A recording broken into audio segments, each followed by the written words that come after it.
green, amber, red. Griffith Park, early hour.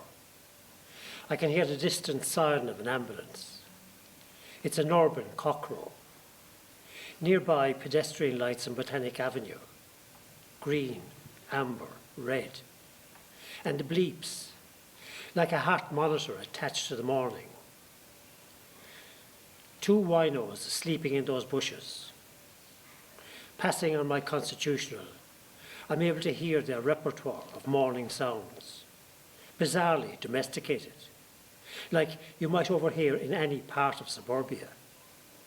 He emits a groaning stretch, a yawn maybe, but every morning the prolonged rattle of his hawking. And her voice, husky in the background, constant and concerned. Parting the bushes, startling wren and robin, they push an empty go-car down the hill to the Tolka. After splashing their faces, they sit on a bench by the river and invariably invite me to join them. Morning after morning, she tries valiantly to teach him the words and the air of, "I know where I'm going." Her voice is sweet but hoarse, like someone who has not sung in a long, long time. Without a hint of irony, the lyrics float onto the morning with the conviction of innocence. For a woman who is big-boned and rough-looking, whose face bears the pale tracery of scars, I find myself marvelling at the brave, blithe tenderness of her singing. And then it is his turn. The poor fellow hasn't a note. Eyes riveted to the empty go-car, he is earnest and tuneless. This parody of performance compounds his frailty, compounds the consumptive pallor of his face. As his efforts end, his features transfigure. He turns to her with eager, childlike expectancy, and she can hardly restrain herself, ready to clap and chortle so enthusiastically.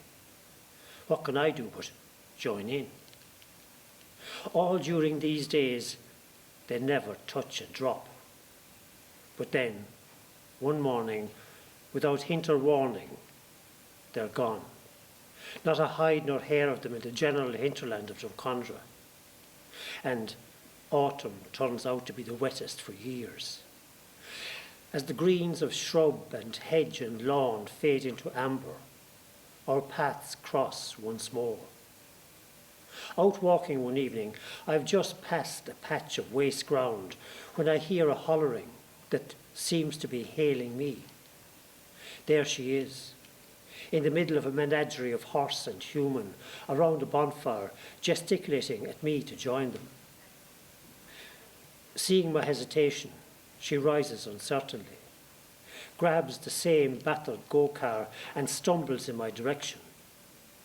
I can hear the approaching clunk of bottles, smell the stench of liquor.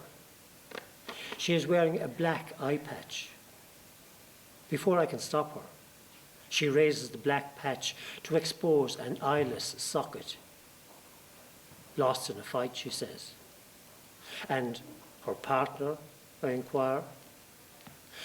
Turning towards the fire, she stares at the flames unfurling for a long time. During the wet weeks, he caught pneumonia and died. I tell her how sorry I am to hear that. Then, as if there's nothing more to say, I stand there awkwardly for a moment before moving on.